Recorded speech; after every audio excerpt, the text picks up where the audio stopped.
پشووەکانی جەژنی قوربانی پیرۆز و بەرزبوونەوەی پلەکانی گەرما هاوڵاتیانی بۆ ناوچە گەشتیاریەکانی خەلیفان و سۆران و ڕەواندوز ڕاکێشاوە.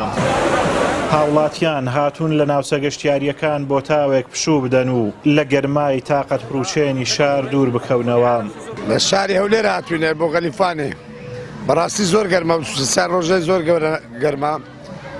ئێمەش وامان باش زانی بە خێزانی بێن چەند کەپرێک بگرین و شێو خەڵکە بێنە سەرەوە ئاوەی بۆ منداڵەکانمان یارینەوە ئاوەی بکەن و والله هذا الاجواء كلش حلوه، اجواء عيد والناس كلش متونسه، جايين من بصره ومن بغداد ومن كل المحافظات. تعال اشتري حبيبي، وهذا تشاو خليفان يسموه، وهسه رايحين على مصيف قلي علي بيك وبيخال وعلى شنقلبانه، واجواء كلش حلوه. لقل هاتني ججني بازار باشا استاذ زوليه خلشي مثلا وی بغداد همون رویان تیره که دیستانیکا بربارگشی باش پیو دیاره وطن بین سانیکا. بەپێی ئاماری گەشت و گوزاری سۆران لە ماوەی 3 ڕۆژی جەژنی قوربانی پیرۆز 40,000 گەشتیار سەردانی ناوچە گەشتیاریەکانی دەڤەری سۆرانیان کردووە. لە ڕۆژی هەینی تاوکۆ هەینی داهاتوو پێشبینی 80,000 گەشتیار و سەردانی کردەکەین.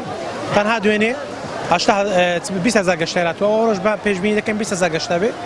ڕۆژەکەش ڕۆژ لە دوا ڕۆژ بەرەو بەرزبوونە دەڕواگە بەو شێوە ڕوە. تا دێت لە هەرێمی کوردستان ئازادی ڕۆژنامەگەری بەرتەسک دەکرێتەوە و ڕێگریەکان زیاتر دەبن. لە شوێنە گەشتیاریەکانی سۆران و ڕەواندوز لەلایەن هێزە ئەمنیەکانەوە ڕێگری لە تیمی پەیام کرا ڕووماڵی هاتنی گەشتیار بکە.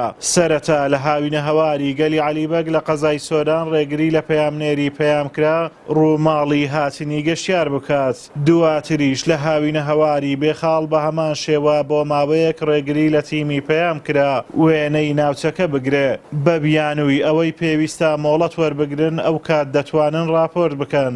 لە کاتێکدا ئەمە پێچەوانەی ئازادی کاری میدیایی و ڕێنماییەکانی گەشت و گوزارە کە ڕۆژنامەنووسانی سەرپشک کردووە لە ڕووماڵی هاتنی گەشتیار.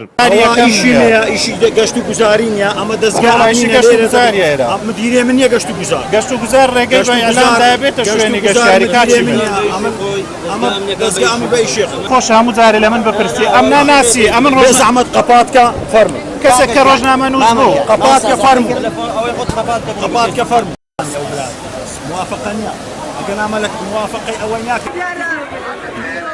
دەڤەری سۆران بە هەر 4 قەزاکەیەوە 80 ناوچە گەشتیاریەکانی پارێزگای هەولێر پێک دەهێنێت و لە بۆنەکان گەشتیارێکی زۆر ڕوو لە ناوچەکە دەکەن. ئازاد و مەراوی کەناڵی ئاسمانی پەیام قەزای ڕەواندۆز.